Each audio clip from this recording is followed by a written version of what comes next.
दोस्तों मेरे सामने हैं शर्मा बायोटेक के ऑनर श्री विनोद शर्मा जी। सर बहुत बहुत स्वागत है आपका मेरे चैनल पहाड़ी जिंदाबाद पे।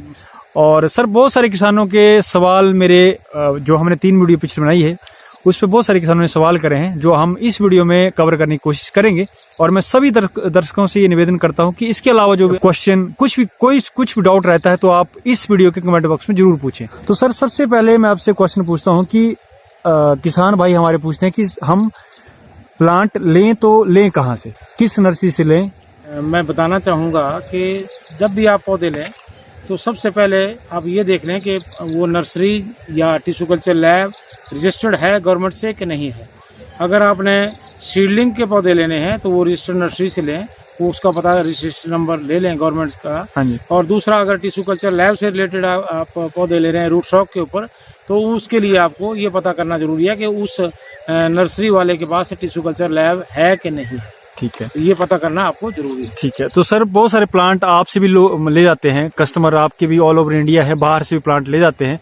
और ये तो है कि आपकी जो नर्सरी है वो रजिस्टर्ड है, क्योंकि काफी सारे लोगों का विश्वास है आपके कि वहां से आपको अच्छे प्लांट मिल जाएंगे। बाकी है कि आपकी डिलीवरी कहाँ कहाँ वो करते हो, डिलीवर प्लांट कहाँ कहाँ करते हो? हम तो पूरे ऑल ओवर इंडिया हमारे प्लांट जाते हैं। हाँ जी। जहाँ पे भी हम पिन कोड किसान से ले लेते हैं, हाँ जी। तो नियर बाई जहाँ तक भी कोरियर का दफ्तर होता है उसके नियर बाई 2-4 किलोमीटर तक वो सर्व करते हैं। तो ऑल ओवर इंडिया ये प्लांट्स हमारे उपलब्ध रहते हैं। ठीक है। शर्मा बायोटेक में कौन कौन से प्लांट मिल सकते हैं सर? शर्मा बायोटेक में मेनली तो हमारा फोकस रहता है जो ठंडे क्षेत्रों के प्लांट्स है उनके ऊपर फोकस है। उसमें रूट स्टॉक हम तैयार करते हैं। जी जी। रूट स्टॉक के साथ साथ ग्राफ्टेड पौधे भी उसमें तैयार करते हैं हम, जो ठंडे क्षेत्रों के हैं, जिसमें सेब आ जाता है, नाशपाती है, प्लम है, आड़ू है, कीवी है, जापानी फल है, इस तरह से बहुत से फल है। जी जी। और गर्म क्षेत्र की अगर बात करें तो उसमें हमारे पास सीडलिंग के ऊपर जो अगर सेब की बात करें तो अन्ना, डॉर्सेट, गोल्डन, हरीमून, माइकल, ट्रॉपिक स्वीट, और अभी हाल ही में हमने तैयार करने जा रहे हैं बोंगबू जो वैरायटी केनिया की है, वो भी हम पौधे तैयार करने जा रहे हैं। ठीक है। तो ये तो सेब की बात है। इसके अतिरिक्त गर्म क्षेत्रों के लिए हमारे पास नाशपाती की कुछ किस्में हैं, प्लम की किस्में हैं, आड़ू की किस्में हैं, हमारे पास बादाम की किस्म है गर्म क्षेत्र के लिए। उसके साथ साथ जो थोड़े से कम गर्म है वहाँ के लिए वालनट है, जिसको अखरोट कहते हैं, कीवी है। इसके अतिरिक्त अनार की भगवा वैरायटी है जो हम टिश्यू कल्चर से तैयार करते हैं। तो इस तरह से बहुत से गर्म क्षेत्रों के लिए भी पौधे यहाँ पे उपलब्ध रहते हैं। ठीक है सर। जैसे सेब में आपने बताया कि आपके पास अन्ना है, डॉर्सेट है और HRMN 99 है सर। तो पहले तो मैं इनका रेट जानना चाहूंगा, किस रेट की आपके पास अवेलेबल है? रेट की अगर बात करें तो रेट हमने बहुत ही नॉमिनल कम रखे हैं।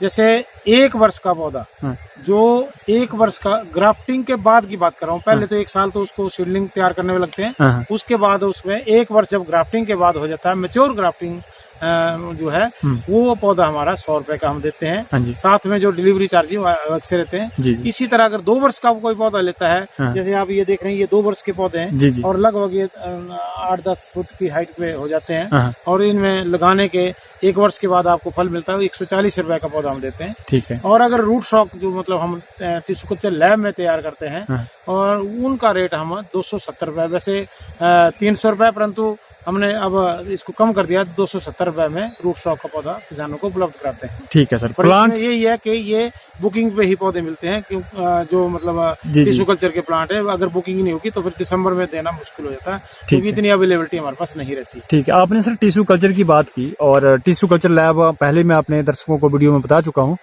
तो टिश्यू कल्चर और जो सीडलिंग है उनमें क्या अंतर है? कौन सी, या लोग सीडलिंग का खरीदे या टिश्यू कल्चर खरीदे, क्या आप बताना चाहते हैं? ये टिश्यू कल्चर का जो पौधा है वो एक तो पहले ये आपको जानना पड़ेगा कि ये छोटा आकार में छोटा रहता है जी।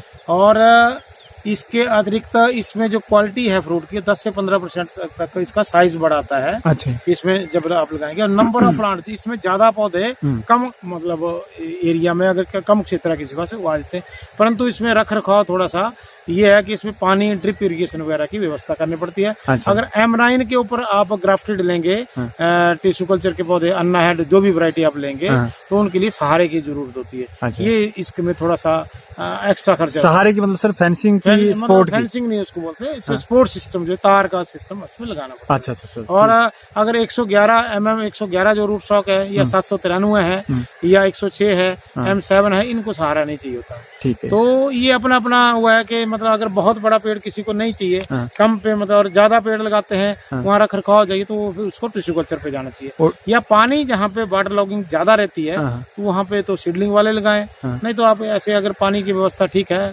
और कम जगह पे मतलब आपने खेती करनी है और ज्यादा पैदावार लेनी है, तो आपको टिश्यू कल्चर। बाकी आपको भी कोई मैसेज करता है, अपना मैसेज ड्रॉप करता है कि मैं मान लो मध्य प्रदेश से हूँ सर, तो आप भी जरूर सजेस्ट करते हैं कि ये आपके लिए सही रहेगा? नहीं, अलग अलग जगह का और किसान की अपनी चॉइस भी रहती है। जी। और दोनों का अपना नहीं, कई सर नए इस प्रोफेशन में आ रहे हैं, उनको जानकारी नहीं रहती। हाँ, ये तो है कि मैंने ये देखा है कि YouTube को देख के लोग खेती करने जा रहे हैं, और जिससे वो पजल है। अच्छा। तो पजल होने का कारण ये है कि मतलब 99% जो लोग हैं वो मतलब उनको जानकारी नर्सरी वाले नहीं दे पाते। जी। तो ऐसा है कि उसका ज्ञान करना पड़ेगा। मतलब कुछ लोग हमारे को बोलते हैं जी हमारे को तो सीडलिंग वाला पौधा चाहिए या अंडा ही चाहिए। तो उनको ये नहीं पता कि ये एक वैरायटी है, और जिसकी ग्राफ्टिंग की जाती है, कलम बंदी करते हैं। हाँ जी। तो कलम करते हैं तो तब वैरायटी तैयार ठीक है सर। तभी इसको चाहे आप टिश्यू कल्चर के ऊपर करो, चाहे आप सीडलिंग का जो पौधा तैयार करते उसके ऊपर करो। और ये शर्मा बायोटेक में आपको किसान भाइयों को पूरा सुझाव जानकारी मिलेगी, पूरी जानकारी कि कैसे प्लांट लगाएं, कैसे ना लगाएं, क्या क्या यूज करें, क्या क्या इस्तेमाल करें। वो तो हम वीडियो में बताते हैं। जी। अब मैं आता हूँ कि अगर प्लांट आपसे ले जाते हैं तो उसको लगाएं कैसे, प्लांट को कैसे लगाएं, मतलब उसकी प्लांटेशन कैसे? प्लांटेशन की बात है जी।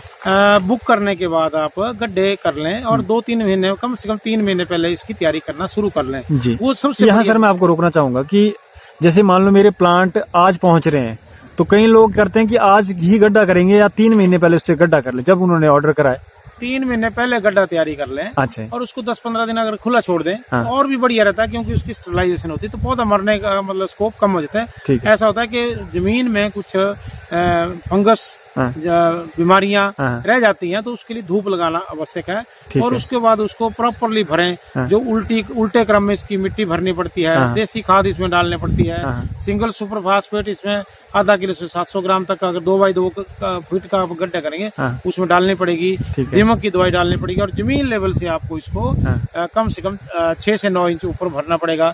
और इसको पानी लगा देना है, और एक लकड़ी का सहारा मतलब इसमें दे देना है, जिससे जहाँ पता लगे आपको कि आप मैंने यहाँ प्लांटेशन करनी है। पौधा जैसे आपके पास पहुंचा, वहाँ पे आप थोड़ा सा उतना ही गड्ढा करें। इसकी गहराई सर 2 फीट और 2 फीट ही चौड़ा, 2 फीट ही वो गड्ढे का कार तो ये हाँ। और 3 महीने 2 महीने पहले इसको कर दें, मतलब तो ज्यादा अच्छा है। हाँ जी। बहुत बढ़िया। और सर जो अपने रूफ पे प्लांटेशन करना चाहते हैं, मतलब रूफ फार्मिंग करना चाहते हैं, जैसे दिल्ली में कोई करना चाहता है, गमलों में कोई लगाना चाहते हैं लोग, गमले में लगाते हैं, परंतु उसमें गमले का साइज आपको मतलब कम से कम 50 kg का तो मतलब गमला हो। अच्छा। जहाँ पे रूट्स, और उसके लिए आपको टिश्यू कल्चर प्लांट ही लेना पड़ेगा। ठीक है। और सर खाद तो आपने बता दी, कौन कौन सी खाद, कौन कौन सा वो करें, क्या क्या एहतियात बरते सर, जब तक उसमें फ्रूट नहीं आते तो प्लांट के लिए क्या क्या एहतियात बरते? देखिए, समय पर इसके लिए पानी तो इसको आवश्यक है। ज्यादा पानी भी नहीं देना होता है, परंतु कम पानी भी नहीं देना होता है। तो पानी की है। उसके साथ साथ पानी के साथ साथ इसमें मल्चिंग जरूर करें। मल्चिंग से मेरा तात्पर्य है, मतलब है कि उसमें जो पौधे के नीचे थोड़ा सा 1 से 2 इंच जगह छोड़ के उसमें सूखी घास उसमें डालें। अच्छा। ताकि उसमें नमी बरकरार रहे। ठीक है। समय पर उसमें फंजीसाइड और इंसेक्टिसाइड की स्प्रे उसमें करें। ठीक है। और जब भी पौधा लगाएं तो लगाती बार उसको फंजीसाइड में डिप करके जरूर लगाएं, उसको डुबा के तभी उसको लगाना है। क्योंकि बहुत से किसानों का आता है जी मेरे पौधे मर रहे हैं। और गर्मी के मौसम में क्योंकि जब नया पौधा लगाते हैं तो मरते हैं पौधे, तो मरने से बचाव के लिए आपको पहले से ही गड्ढे की तैयारी करनी है, पहले से ही दवाइयों का पूरा इस्तेमाल इसमें करते रहें, ताकि बाद में पौधे आपके ना मरें। ठीक है सर, आपने बात की कि पौधे मर जाते हैं, डेड हो जाते हैं, लगते नहीं है, सूख जाते हैं, ये सब मतलब पौधे मरने के ही होते हैं। तो ये सबसे बड़ा सवाल और सबसे ज्यादा लोग इससे परेशान है कि पौधा मरता क्यों है सर, तो उस पे आप कोई सुझाव? कारण है कि जब आप एक तो ट्रांसपोर्ट में पौधा जाता है तो 5-6 दिन के लिए वो मतलब रास्ते में रहता है। तो उसको जब भी जाए उसको पानी में रखें आप, कम से कम 12 से 18 घंटे 20 घंटे तक भी रख सकते हैं, पानी में उसको रखें। उसके निकाल के उसको बवस्टिन कार्बनडाइजिम के नाम से दवाई आती है, 1.5 से 2 ग्राम डालें और उसकी जड़ों को डिप करें हाँ। कम से कम 1 घंटा तक ठीक है लगाने से पहले, जी। और उसके बाद जब लगा दें हाँ। तो लगाने के बाद अच्छी तरह दबा दें पौधे को अच्छी तरह दबा कर लगाएं, हाँ। और साथ में उसमें पानी डाल दें ताकि उसमें हवा ना जाए, ठीक है और उसके साथ मल्चिंग कर दें। हाँ। उसके बाद समय समय पर हाँ। बोविस्टिन की दवाई जो कार्बोनेजिम मैंने बोली वो, हाँ। या आपकी रिडोमिल दवाई आती है उसका भी आप 1.5 ग्राम प्रति लीटर के हिसाब से उसकी ड्रेंचिंग कर लें, हाँ। या कई बारी इसमें बैक्टीरियल उसकी वजह से भी आता है तो स्ट्रेप्टोसाइक्लिन एक दवाई आती है, उसको 1 ग्राम 10 लीटर में वो भी उसका भी छिड़काव करते हैं। ठीक तो है इस तरह से समय समय पर उसकी दवाइयों का इस्तेमाल करना आवश्यक है। और कोई धोखाधड़ी का भी कारण है सर कि कोई नहीं, उसमें ज्यादातर जो मैंने देखा है जो फ्रेश ग्राफ्टेड पौधे जाते हैं वो ज्यादा मरते हैं। तो ये भी मरने का कारण है सर फ्रेश? एक मेजर कारण ये है अच्छा कि ताजा कलम किया हुआ पौधा आपको हाँ। दे दिया हाँ। और वो लगा दिया, अब ठीक वो मतलब उसको रास्ते में कुछ उसका डिहाइड्रेशन हो गई हाँ। और हिल जाता है, हाँ। और 1000 पौधे लगाते हैं तो 500 मर जाते हैं। बहुत से प्रश्न आते हैं। पहचाने कैसे सर भी कौन सा फ्रेश ग्राफ्टेड है कौन सा वो है, इसकी इसमें तो कोई ताजा- पहचान ताजा- रहती है? ताजा कलम की होती है और मतलब ताजा पन्नी लगी होती है, हाँ जी। जो एल्काथिन लगी होती है, हाँ। छोटा सा इतने साइज का होता है, तो वो तो जी, जो जी। फ्रेश ग्राफ्टेड है वो तो मतलब हिलता नहीं है, उसमें पन्नी नहीं होती है, मतलब ज्वाइंट पूरा लगा होता है। लगा होता है तो इस तरह से ये ध्यान रखना। ठीक बहुत है आवश्यक सर। हाइट कितनी रहती है जैसे 1 साल का जो पौधा है। 1 आपके पास? साल का पौधा हमारे जैसे मैंने पहले भी मतलब आपको वीडियोस में भी दिखाया, हाँ जी 5-6 फीट का मतलब कम से कम 1 साल का पौधा रहता है। ठीक है। और आपके पीछे जो 2 साल के पौधे हैं सर ये इन 2 साल का, ये 8-9 फीट के हैं। ठीक ये है। देख रहे हो इनमें कितनी टहनी आप देख रहे हैं, हाँ जी हाँ जी हाँ जी परंतु ये क्या है कि इनको काट के ही जाएंगे, मतलब ट्रांसपोर्ट में जाते हैं, पर ठीक है जितना हैवी आप काटेंगे उतनी जल्दी ये ग्रोथ लेते हैं, और मतलब अगले साल को पूरा वही हाइट आपको मिल जाती है और इसमें फल सैंपल आ जाता है। ठीक है। तो पौधा मरने का मेजर कारण ये भी है कि धोखाधड़ी फ्रेश ग्राफ्टेड जो पौधे डिलीवर करा रहे हैं, साथ में आपको दवाइयों का इस्तेमाल का पता करना पड़ेगा। हाँ जी, हाँ जी। उससे हमारे से समय समय पूछते रहें, ठीक है और ज्यादा पानी भी ना दें हाँ जी हाँ जी और कम पानी भी ना। सबसे पहले अगर बात करूं, डॉर्सेट गोल्डन आपका जो पॉलिनेशन के काम भी आता है, और जी। ये मई लास्ट जून के फर्स्ट वीक में ये पक जाता है, अच्छा तो उस समय तो कोई सेब मार्केट में नहीं रहता है, जी जी तो अच्छा रेट मिलता है, 100-150 रुपए आराम से थोक जाता है। हाँ और साथ में 10 दिन के अंतराल के ऊपर अन्ना और जो हरिमन है ये वैरायटियां भी पक जाती हैं, ठीक है तो इनको भी अच्छा रेट मिलता है। उस टाइम बाकी मतलब क्षेत्रों से फल नहीं मिलता है, और कोल्ड स्टोर का भी मतलब फल काफी कम रहता है। ठीक है। अन्ना डॉर्सेट और HR99 में क्या इनकी एडवांटेज है, क्या नहीं, बाकी तो डिसएडवांटेज कुछ है? नहीं है इसमें, सब में फल आता है, हाँ परंतु यही है कि जो हमारा हरिमन वैरायटी है ये हाँ। थोड़ी खट्टी मीठी है। अच्छा जिनका टेस्ट कईयों का खट्टे मीठा है वो खट्टा मीठा लगाते हैं, हाँ बाकी जो मीठा पसंद करते हैं, लाल पसंद करते हैं, वो अन्ना लगाते हैं। अच्छा तो वो अपना अपना टेस्ट है, जिसको वो पसंद है, मतलब ये है थोड़ा सा खट्टा मीठा रहता है। ठीक है सर। प्लांटेशन कब करें, कौन सा सीजन बेस्ट रहता है? का देखिए, ये प्रश्न काफी किसानों से मेरे को डायरेक्टली भी आता है, हाँ जी और वो ज्यादातर कोशिश करते हैं कि हम ये जुलाई महीने में लगा लें, हाँ जी परंतु मेरा ये आपको बताना है, ड्यूटी है हाँ कि जी।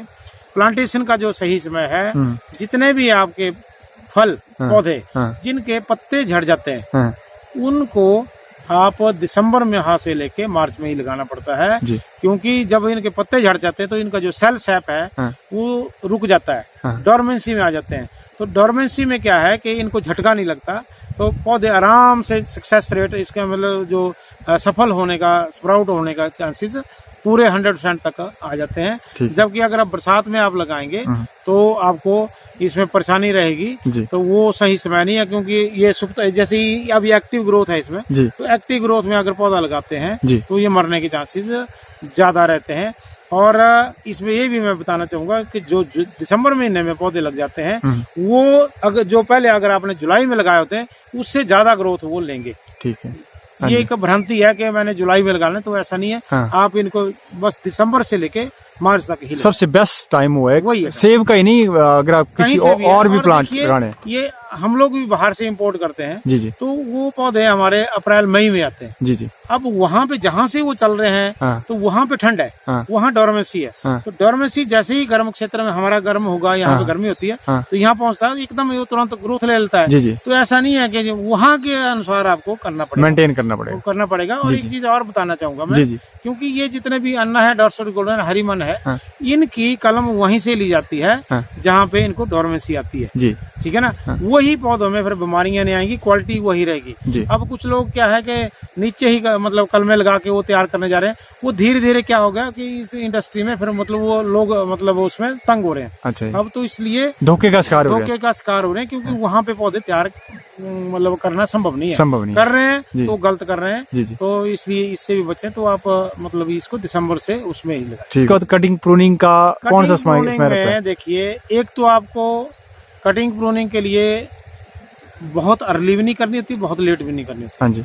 अब जो हमारा हिमाचल का क्षेत्र है, हाँ। J&K का क्षेत्र है, उत्तराखंड का क्षेत्र है, अगर ठंडे की बात करें तो ठंडे में तो हमारा दिसंबर से वो लोग स्टार्ट करते हैं जिनके पास बहुत ज्यादा बगीचे बड़े रहते हैं। जी। परंतु सही समय थोड़ा सा लेट आप करें। हाँ। अगर जनवरी फरवरी में भी करेंगे, जब आपका सेल सैप इसमें चलने से 10 एक दिन पहले कर दें, हाँ। ताकि तुरंत जैसे सेल सैप चले तो जो कट आपने लगाए हैं हाँ। वो घाव भर जाए। अच्छा। ये तो हो गई ठंडे क्षेत्रों की बात। जी जी। ये अगर आप बात करें गर्म क्षेत्रों की, हाँ। तो गर्म क्षेत्रों में भी आप थोड़ा दिसंबर का इंतजार कर लें। कुछ लोग अक्टूबर में शुरू कर देते हैं, नवंबर में शुरू कर देते हैं, हाँ। तो वो तरीका नहीं है, इसको दिसंबर में करें। हाँ। हाँ, अगर आपने इसमें समर प्रूनिंग का भी एक कंसेप्ट है, उसके ऊपर हम अलग से भी वीडियो बनाएंगे। जी जी। तो समर प्रूनिंग जब करते हैं तो वो आप बीच में काट छांट मतलब कर सकते हैं जी जी। बीच में गर्मियों में। ठीक है। तो वो मतलब वो करना भी बहुत जरूरी है, ठीक है। क्योंकि ऐसे ही पौधे के ऊपर एक्स्ट्रा ग्रोथ नहीं रखनी है। जी जी। हमारा मुख्य ध्येय यही है कि पौधे पर ज्यादा से ज्यादा क्वालिटी फ्रूट लेना। क्वालिटी फ्रूट लेना। तो सर बहुत सारे लोगों के ये भी क्वेश्चन रहता है कि 1 बीघा 1 हेक्टेयर जिनकी जमीन है वो कितने प्लांट वहाँ लग सकते हैं, और इसके अलावा सर कि कौन सी मिट्टी सही रहेगी कहीं रहेगी? देखिए, पहला आपका प्रश्न है जी। कि कितने पौधे पर एकड़ लगेंगे। जी। तो जैसे मैं सीडलिंग हाँ। के ऊपर जो पौधे ग्राफ्ट किए जाते हैं, हाँ। उन पौधों की अगर बात करें तो उनके ऊपर ग्रोथ बढ़वार ज्यादा रहती है। जी। तो उनके नंबर ऑफ प्लांट्स की अगर बात करें तो पर एकड़ अगर 10 बाई 10 या 10 बाई 12 पे लगाते हैं तो लगभग 350 से 450 पौधे इसमें लगते हैं। अच्छा ठीक है, जी। ये तो होगी सीडलिंग ग्राफ्ट। जी। अगर आप टिश्यू कल्चर प्लांट लगाते हैं, हाँ। तो आपका डिस्टेंस उसमें भी प्रश्न आ जाता है कि रूट स्टॉक कोई एमनान पे ले रहे हैं जिसमें मीटर बाई 4 या 6 मीटर पे लगाते हैं, जी। तो उसमें नंबर ऑफ प्लांट्स उस ढंग से बढ़ जाते हैं। जी। तो अमूमन जो एवरेज है वो लगभग 666 से लेके 700 पौधे इसमें आ जाते हैं, अगर आप 4 बाई 6 से के लगभग के करीब इसमें लगाते हैं। ठीक है। और 800-900 तक भी पौधे लगते हैं। ये डिपेंड करेगा कि आपका रूट स्टॉक किसके ऊपर ले रहे हैं, 111 पे ले रहे हैं, 793 पे ले रहे हैं, तो वो आपके अगर सहारे वाला सिस्टम है तो वो उस तरह से ये डिपेंड करता है रूट स्टॉक कौन सा आप इस्तेमाल कर रहे हैं। ठीक है सर। और कुछ 1-2 सवाल सर मेरे रहते हैं, उनको मैं कर रहा हूँ कि एक जो प्लांट है सर, फ्रूट उसमें आ गया, उसकी लाइफ कितनी प्लांट की रहती है? चाहे वो हरमन HRMN 99 है, चाहे वो डॉर्सेट है, अन्ना है, अगर लाइफ कितनी है? ठंडे क्षेत्रों की बात करें जी। तो वहाँ पे तो ये 60 से 80 साल तक इसके आराम से उम्र रहती है। हाँ जी। क्योंकि वहाँ फंगस का अटैक कम आता है। ठीक है। अगर गर्म क्षेत्रों की बात करें हाँ। तो वहाँ से 40 साल तक तो इसमें आराम से पौधा निकालता है। ठीक है सर। परंतु वहाँ पे टाइम टू टाइम ठीक है। इसमें स्प्रे शेड्यूल फॉलो करना पड़ता है। ठीक है। तो उसमें जो भी स्प्रे होनी है वो फंजीसाइड और उसकी, क्योंकि फंगस वहाँ आने के ज्यादा चांसेस, जितनी बीमारी जिਆਦਾ लगी उतनी लाइफ कम होगी। उसकी लाइफ कम होगी। जी जी।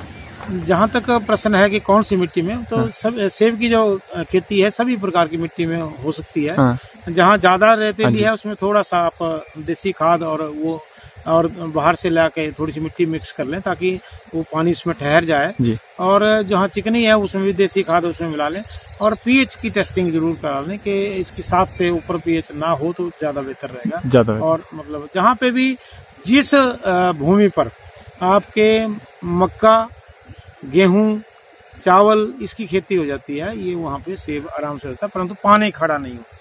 ठीक है, इन बातों। और छायादार के लिए क्या रिस्पांस है सर, कैसा रिजल्ट है? मेरे पास से भी लोगों के प्रश्न आते हैं कि जहाँ पे जैसे हमारा नारियल लगा हुआ है, जी जी। काजू लगा है, उसके बीच में स्पेस रहता है, हाँ। तो अगर आपकी शेडिंग कम है, थोड़ा दूरी डिस्टेंस ठीक है 30 फीट से ऊपर है, तो वहाँ बीच में आप लगा सकते हैं। टिश्यू कल्चर वाले प्लांट भी लगा सकते हैं, अच्छा। सीडलिंग वाला भी लगा सकते हैं, परंतु अगर ज्यादा छाया है तो वहाँ पर सक्सेस रेट कम है। बहुत ज्यादा छाया नहीं होती। ठीक है सर। कुछ किसान भाई हमारे ये परेशान रहते हैं, पजल रहते हैं कि ये रूट स्टॉक क्या है, रूट स्टॉक में क्या क्या अंतर है?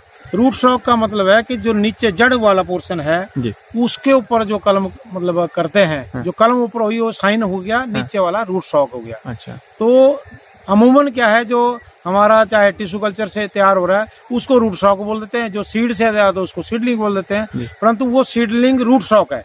जो सीड से तैयार हुआ सीडलिंग रूट शॉक है, टिश्यू कल्चर से वो टिश्यू कल्चर रूट शॉक है। ठीक है सर। तो जैसे टिश्यू कल्चर की अगर बात करें तो उसमें M9 है, M7 है, या M111 है, M793 है, M106 है, इस तरह से बहुत सीरीज हैं।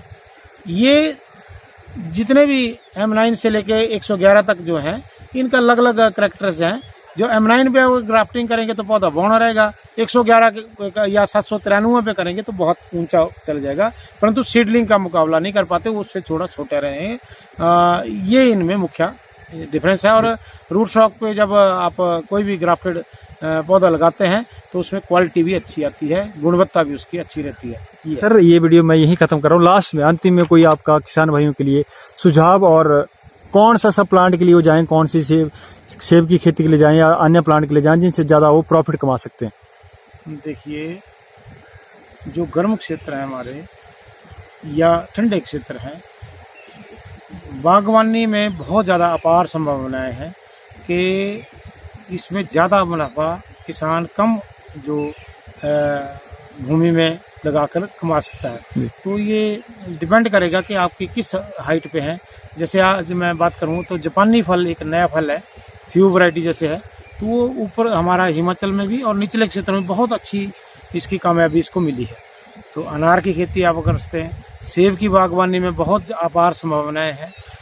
जैसे हमारा ये खुमानी है, खुमानी भी एक नया फल है, स्टोन फ्रूट्स में इसमें भी जा सकते हैं। तो ये सभी प्रकार के, या आपके अखरोट है या कीवी है, तो फल बहुत हैं, परंतु बस दिल में ये तमन्ना होनी चाहिए कि मैंने ये काम करना है। और जानकारी भी सही होनी चाहिए। जानकारी के लिए तो हम फ्री जानकारी जो भी हमारे को आते हैं उनको देते हैं। जी। तो मतलब किसान हमारे से संपर्क करते हैं, समय समय पर हम उनको जानकारी उपलब्ध करते हैं। ठीक है सर, बड़ा धन्यवाद, आपने अपना कीमती समय मुझे दिया।